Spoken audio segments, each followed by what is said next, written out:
Dear students, हम लोग आज जो है एपी के कुछ क्वेश्चंस को लगाएंगे। ठीक है, मैं पहले कुछ क्वेश्चंस को आपके सामने रिपीट कर रहा हूँ और फिर मैं उन क्वेश्चंस को उसमें सॉल्व करेंगे। ठीक है ना। तो पहला क्वेश्चन जो मैं इसमें एपी का लगाने जा रहा हूँ,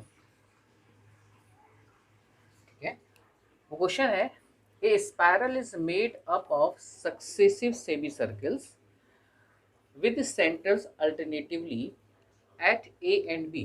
जो डायग्राम है वो कुछ इस तरह से है। ठीक है, एक स्पाइरल है और इसमें एक सेंटर दिया है ए और एक सेंटर है यहाँ पर बी। ठीक है, spiral is made of successive semi circle. ये सेमी सर्कल है, ये सेमी सर्कल, ये सेमी सर्कल और ये सेमी सर्कल है with centre alternatively at A and B, standing with the centre, starting with centre at A of radius 0.5। यहाँ से लेके यहाँ तक का रेडियस 0.5 है। ये रेडियस ए से बी 0.5, उसके बाद 1 centimetre, 1.5 centimetre, 2 centimetre as shown in the given figure. तो जो रेडाई है वो है आपके पास 0.5 सेंटीमीटर, उसके बाद 1 सेंटीमीटर, फिर 1.5 सेंटीमीटर, फिर 2 सेंटीमीटर, ऐसे करके आपको रेडाइज दिया हुआ है। What is the total length of such a spiral made of 13 consecutive? 13 इसमें सेमी सर्कल लगातार बनेंगे, उसको मुझे कैलकुलेट करना है। ठीक है, तो इस डायग्राम में मैं ये कर रहा हूँ, जो सेमी सर्कल है इसके सर्कमफ्रेंस को मैं L1 मान रहा हूँ, इसका सर्कमफ्रेंस मैं L2 ले रहा हूँ। ठीक है, इसका सर्कमफ्रेंस मैं L3 ले रहा हूँ। ठीक है, तो इस तरह से करके 3 सेमी सर्कल्स को मैंने L1, L2 और L3 लिया। तो टोटल हमारे पास 13 सेमी सर्कल्स हैं। अंडरस्टूड? मेरे पास कितने सेमी सर्कल है? 13। तो मैंने मान लिया let L1, L2, L3 is the length of the semi circle of radius 0.5, 1, 1.5, 2 centimetre and so on. Okay, so अगर हम सर्कमफ्रेंस किसी सर्कल का निकालते हैं तो वो होता है 2 पाई आर। ये सेमी सर्कल है तो इसलिए इसका सर्कमफ्रेंस होगा 2 पाई आर बाई 2 यानी कि पाई आर। तो अगर मैं L1 के लिए सर्कमफ्रेंस निकालूंगा तो वो होगा पाई आर 1। पाई और R1 मतलब 0.5, पॉइंट हटा दें अगर हम इसमें तो ये हो जाएगा 5/10 इंटू पाई, ये कट गया, इसका मतलब कितना आ गया? 5/2 सेंटीमीटर। ठीक, ये हो गया L1 का। ऐसे ही अब अगर हम L2 का निकालें तो L2 के लिए मुझे पाई R2 लिखना होगा। R2 का मतलब कितना है यहाँ पर? 1। मैं इस पाई इंटू 1 को मैं पाई 2/2 लिख सकता हूँ, कोई फर्क नहीं पड़ेगा। 2 को बाहर ले लीजिए, 2 को बाहर लेते ही हो जाएगा 2 ब्रैकेट में पाई/2 सेंटीमीटर। क्लियर? ऐसे ही सेम मैं L3 के लिए निकाल रहा हूँ। सो पाई इंटू L3 के लिए रेडियस कितना हो जाएगा? 1.5, पॉइंट हटा दीजिए। सो 15/10 इंटू 5, 5 3 ज़ा 15, 5 2 ज़ा 10, 3 को बाहर ले लीजिए और ये हो गया 3 पाई/2 सेंटीमीटर। ठीक है, ऐसे करके मैं L13 तक का निकाल सकता हूँ। तो जब मैं L1 निकाल रहा हूँ तो ये 1 है, L2 निकाल रहा हूँ तो 2 है, L3 निकाल रहा हूँ तो 3 है। तो इसका मतलब है जब मैं L3 निकालूंगा तो वो होगा 13 इंटू 5/2 सेंटीमीटर। क्लियर? तो अब मेरे इसमें क्या किया, मैंने L1, L2, L3 को फाइंड आउट कर लिया। अब इसमें मेरे पास जो दूसरा स्टेप आ रहा है वो ये है कि टोटल लेंथ निकालनी है। सो टोटल लेंथ का मतलब है L1 plus L2 plus L3 dot dot dot करके मैं L13 तक को ऐड करूंगा। ठीक है, so total length L1, L2, L3, सो ये हो गया मेरे पास पाई R1 यानी कि पाई/2। L2 हो जाएगा मेरे पास 2 ब्रैकेट में पाई/2, L3 हो जाएगा मेरे पास 3 ब्रैकेट में पाई/2 एंड सो ऑन टिल 13 पाई/2। पाई/2 सब में है तो मैं पाई/2 को कॉमन निकाल लूँ। तो मैंने पाई/2 को कॉमन निकाल लिया। यहाँ क्या बचा? 1, यहाँ क्या बचा? 2, यहाँ क्या बचा? 3 और यहाँ बचा 13। ठीक है, ये एपी हो गई। तो मैं यहाँ लिख सकता हूँ पाई/2 n/2। तो टोटल कितने टर्म है? 13। So n/2 13/2 2a plus n minus 1 into D. Okay, so 2a का मतलब हो गया 2 into 1 plus n minus 1, 13 term थे तो कितना बचेगा 12 इंटू डी। डिफरेंस कितना है 2 माइनस 1 1। ओके, तो ये हो गया आपके पास पाई बाई 2 इंटू 13/2 और इसको सॉल्व कीजिए 2 और ये हो गया 14, तो 2 प्लस 12 सॉरी 2 12 इंटू 1 12, तो 12 प्लस 2 14, तो ये हो गया 2 7 जा 14। इस क्वेश्चन में पाई की वैल्यू 22/7 दिया है तो मैं इसको सब्सटीट्यूट कर रहा हूँ यहाँ। सो 22/7 इंटू 2 इंटू 13 इंटू 7, 7 से 7 कैंसिल, 2 से ये कट गया, तो ये आ गया आपके पास 11 इंटू 13। 11 इंटू 13 को अगर आप मल्टीप्लाई कीजिएगा तो ये आ जाएगा आपके पास 143 centimetre and that is your answer. Understood? Okay, so this is the first question. Again एक बार मैं फिर से दोबारा क्वेश्चन को रिपीट कर रहा हूँ जिससे आपको कोई कंफ्यूजन ना हो। ठीक है, क्वेश्चन था a spiral is made up of successive semi circles with centre alternatively at A and B starting with centre A of radii 0.5 1 1.5 2 centimeter and so on as shown in the figure. What is the total length of such a spiral made up of 13 consecutive semicircles? Pi is equal to 22/7. So this is the first question in AP. Okay,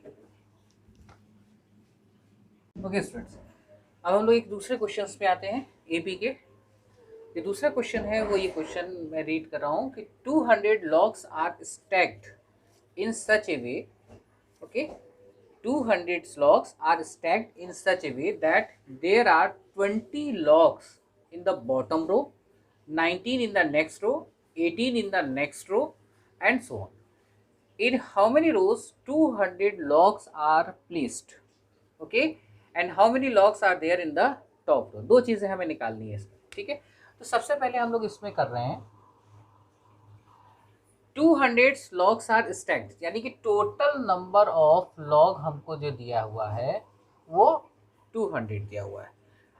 there 20 logs in the bottom row, यानी कि जो सबसे नीचे है वहां पर कितने हैं 20, उससे ऊपर वाले में 19 और उससे ऊपर वाले में 18, ऐसे करके मुझे जो है वो लॉग्स को अरेंज करना है। तो यानी कि जो फर्स्ट टर्म है वो कितना हो गया 20, कॉमन डिफरेंस कितना हो गया 19 माइनस 20 माइनस 1।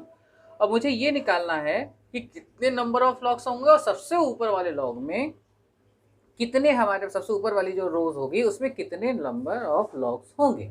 ठीक है, तो चलिए पहले हम लोग इसमें निकालते हैं कि कितने नंबर ऑफ टर्म्स यानी कितने नंबर ऑफ स्टेप्स हमको मिलेंगे। Total number of logs Sn is equal to n/2 लगा रहा हूँ। सो Sn इज हमारे पास कितना है 200, n मुझे नहीं पता है, सो n/2 2a। सो a हमारे पास कितना हो गया, फर्स्ट हमारे पास कितना है 20 plus n minus 1 into D, D कितना हो गया -1।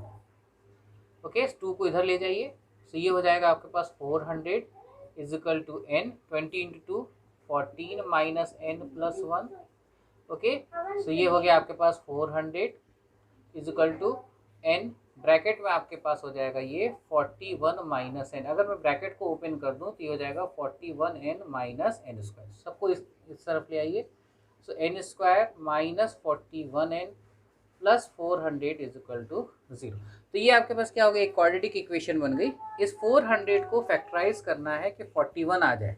ठीक है, तो 400 को अगर हम फैक्टराइज करेंगे तो ये 25 इंटू 16 में फैक्टराइज होगा, यानी मैं लिख सकता हूँ n square minus 25n plus 16n plus 400 is equal to 0।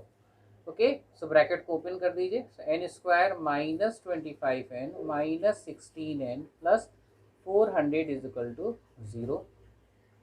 इन दोनों को एक ब्रैकेट बना दीजिए, इन दोनों का एक ब्रैकेट बना दीजिए, सो ये हो गया n स्क्वायर माइनस 25n और इधर आप ब्रैकेट बनाइएगा तो 16n ब्रैकेट से पहले माइनस है तो ये माइनस 400 इज इक्वल टू 0। इसमें से आपके पास n कॉमन आ जाएगा, सो n कॉमन निकाल लीजिए, n माइनस 25, यहाँ से 16 को कॉमन निकाल लीजिए तो ये हो जाएगा n minus 25 is equal to 0। इस दोनों को सॉल्व कीजिएगा तो ये हो जाएगा आपके पास n माइनस 16 एक ब्रैकेट में और एक ब्रैकेट में n minus 25 is equal to 0, यानी कि n के दो टर्म आ रही है, या तो वो 16 है या 25। हमको दोनों को चेक करना पड़ेगा। ठीक है, तो मैं पहले n इज इक्वल टू 25 ले लेता हूँ। अगर मैं n इज इक्वल टू 25 लेता हूँ, ठीक है, यानी कि मेरे पास 25 टर्म्स हैं, तो t, तो हमको ये निकालना था ना उसमें कि उसके सबसे टॉप रो में जो है वो कितने नंबर ऑफ लॉग्स होंगे। तो देखिए t25 is equal to a मतलब हो गया 20 प्लस n माइनस वन, तो 25 में से n एक माइनस करेंगे तो 24 इंटू डी माइनस वन, यानी कि 20 माइनस 24 इज इक्वल टू -4। कभी भी नंबर ऑफ लॉग्स निगेटिव नहीं हो सकते हैं, इसका मतलब है कि हम लोग इस t25 को नहीं ले सकते। ठीक है, ये तो क्रॉस हो गया भाई। चलिए आते हैं n इजिकल टू 16 पे। तो अगर हमारे पास सबसे टॉप में 16 ही टर्म्स आ रहे हैं, 16 स्टेप्स आ रहे हैं, तो अगर हमारे पास इसमें नंबर ऑफ लॉग्स निकालने तो 20 n minus one, so that is 15 into minus one, तो ये हो गया 20 माइनस 15, यानी कि सबसे टॉप रो में 5। So that is my answer, यानी कि जो सब टोटल नंबर ऑफ रोज जो होंगे वो 16 होंगे और सबसे ऊपर की जो टॉप रो है उसमें 5 लॉग्स होंगे। Understood? Is that clear? Okay dear students, हम लोग तीसरा क्वेश्चन करेंगे। तीसरा क्वेश्चन है, two A B have the same common difference if the first term of these a b be 3 and 8 respectively, find the difference between the sums of their first 50 terms. Okay, हमको इसमें जो दिया गया है वो दिया है कि इसके कॉमन डिफरेंस सेम है।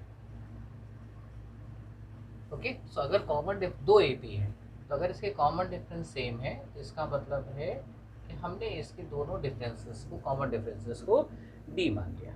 ठीक है, कहता है if the first term of these A P be 3 and 8, पहले वाली ए पी का फर्स्ट टर्म हमने 3 मान लिया और जो सेकेंड वाली ए पी है, ठीक है, उसके हमने फर्स्ट टर्म को, यानी उसको हम A1 डैश कह रहे हैं, इसको A1 डैश कर लीजिए, इसको A1 डबल डैश कर लीजिए और इसको हमने मान लिया कि ये आपके पास जो है 8 है।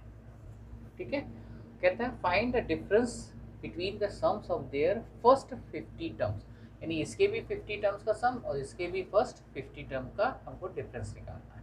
तो मैंने इसका अगर मैं 50 टर्म्स निकालूँ तो S डैश 50, ठीक है, तो मेरे पास फार्मूला क्या बना, n/2, यानी कि 50/2 2A1 डैश, यानी कि 2 इंटू 3 प्लस n माइनस 50 था, यानी कि 49 इंटू, ठीक है, आपने 2 से इसको काट कर दिया तो ये हो गया 25 और 3 2 जा 6, ये हो गया 25 और ब्रैकेट में हो गया 6 प्लस 49, ब्रैकेट को हम ओपन कर दे रहे हैं। सो 25 6 जा 150 एंड 25 इंटू 49, ये हमारे पास हो जाएगा 1225।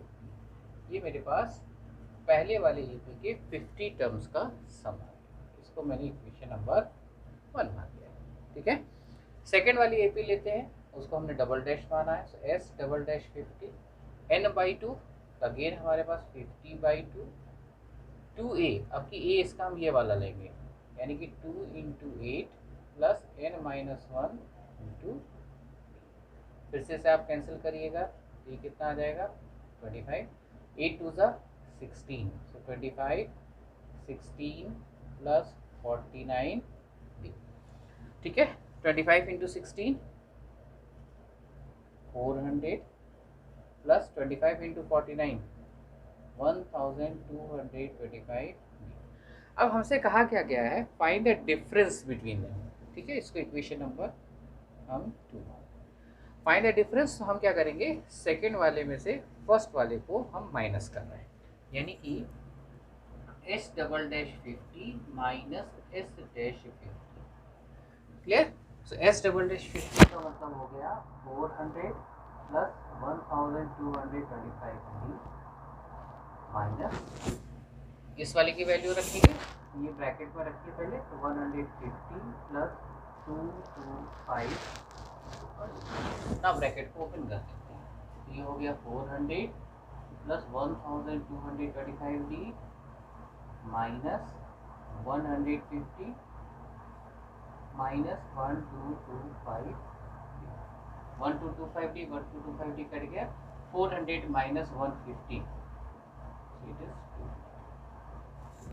So that is your answer of question number 3. Okay.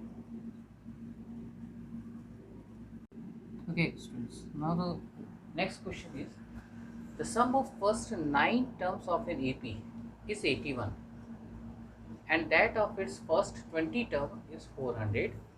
Find the first term and the common difference of the AP. The sum of first 9 term of an AP यानी कि 9 टर्म्स का सम 81 है and that of its first 20 terms is 400 और पहले 20 terms का सम 400 है। ठीक है, कह रहा है find the first term and the common difference of the AP। तो हम क्या कर रहे हैं, S9 टर्म्स को निकाल रहे हैं। तो ये हो गया आपके पास 9/2 ना, तो फर्स्ट टर्म पता है ना हमको कॉमन डिफरेंस पता है, तो हम इसको A और D ले रहे हैं। तो यानी कि ये हो गया 2A प्लस n-1, 9 टर्म्स हैं यानी कि ये हो जाएगा आपके पास 8। अच्छा, इसमें भी 2 कॉमन है इन दोनों में, तो 2 बाहर ले लीजिए। तो ये हो गया आपके पास 981 is equal to 9/2 into 2 A plus 4D। यहाँ 2 से 2 कैंसिल हो गया, so A plus 4D is equal to 81/9। तो ये आपके पास 9। ठीक है, 20 टर्म्स का सम ले लीजिए। 20 टर्म का सम कितना दिया हुआ, 400। सो 20/2 2A प्लस n-1 यानी कि 19। ये 2 से 1 कट के आ गया कितना, 10। सो आपके पास आ गया 2A plus 19D is equal to 400 divided by 10 यानी ये हो गया आपके पास 40। Okay, so 2A plus 19D is equal to 40। इसको इक्वेशन नंबर हम 2। ठीक है, अब हम इक्वेशन 1 और इक्वेशन 2 की हेल्प से A और D की वैल्यूज निकालेंगे। ठीक है, सो हमने क्या किया, इक्वेशन 1 में A प्लस 4D है, इक्वेशन 2 में 2A प्लस 19D है। तो हम क्या कर रहे हैं, इक्वेशन 1 को 2 से मल्टीप्लाई करके और इक्वेशन 2 से माइनस करके। इक्वेशन 1 को 2 से मल्टीप्लाई करिएगा तो ये हो जाएगा 2A plus 8D is equal to 18। ठीक है, और यहाँ आपके पास सेकेंड इक्वेशन दिया हुआ 2A plus 19D is equal to 40। दोनों इक्वेशन को सब्ट्रैक्ट करो, 2A से 2A cancel, 8 minus 19 minus 11D equal to minus 22, minus से minus cancel, so D equal to 2। D equal to 2 equation number 1 में रख दीजिए। ठीक है, ये हो गया A plus 4 into 2 is equal to 9, A plus 8 is equal to 9, so A is equal to 1। A की वैल्यू 1, D की value 2। Understood? This is question number 4. Okay. Okay, class. Question number 5. Find the sum of first 51 terms of an AP whose second and third term are 14 and 18 respectively. Okay. Sum of first 51 terms को हमको find करना है जिसका second term 14 दिया है और इसका third term 18 दिया है। तो कॉमन डिफरेंस हमेशा क्या होता है, second term minus first term, third term minus second term. तो हम क्या करेंगे, इससे कॉमन डिफरेंस निकालेंगे। So that is T3 minus T2, that means 18 minus 14, that is 4। ठीक है, अब मैंने इसमें क्या किया, यानी कि मेरा जो फर्स्ट टर्म रहा होगा, ठीक है, जो T2 है, ये एक्चुअली बेसिकली क्या है, जो T1 में मैंने D जोड़ा होगा तभी T2 आया होगा, है ना।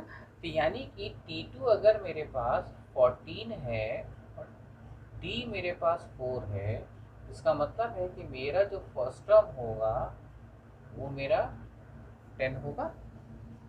ठीक है, अब मेरे पास फर्स्ट टर्म भी है, अब मेरे पास कॉमन डिफरेंस भी है, तो मैं 51 टर्म्स को हम निकाल सकता हूँ। तो यानी कि S51 इजिकल टू 51/2 2A। सो अब A मीन्स ये मेरे पास A है, ठीक ठीक है। तो 2 इंटू 10 प्लस n माइनस 1, 51 था, एक माइनस कर दीजिए 50, और d हमारे पास कितना है 4, ठीक है। तो ये हो गया आपके पास 51/2, 10 टू ज़ा 20, 54 ज़ा 200, तो ये हो गया आपके पास 51/2 इंटू 220, 51 इंटू 110, 11 से मल्टीप्लाई कर लीजिए, 5610। अंडरस्टूड। तो ये 5 क्वेश्चंस का सेट था जो मैंने आपको आज करवाया है, इसकी आप प्रैक्टिस कीजिए, ठीक है। नॉर्मली एपी में जितने भी तरह के क्वेश्चंस आते हैं वो सारे मैंने आपको अवेलेबल करा दिए हैं, ठीक है। आप 1 बाय 1 इनको कर सकते हैं। मेरा अपना एक खुद का यूट्यूब चैनल है, ठीक है, आप उससे भी इसको उस पर जाके आप इसको सर्च कर सकते हैं। तो प्रैक्टिस जितना करिएगा उतना ही आपके डाउट्स इसमें क्लियर होंगे, क्योंकि बेसिकली एपी में सबसे आसान चीज़ है, लेकिन एपी में मेन ये है कि आप उसका कॉमन डिफरेंस फर्स्ट टर्म कैसे निकालते हैं, और उसके बाद आप उसको फार्मूले में सब्स्टिट्यूट करना है। फार्मूले आपको याद होने ज़रूरी है, बाकी सारी चीज़ें इसमें अगर आपको फार्मूले याद हैं, आपको फर्स्ट टर्म लास्ट टर्म उसके मेन कैलकुलेशन करना निकालना आ गया है, तो एपी में आपको कोई भी प्रॉब्लम नहीं आएगी।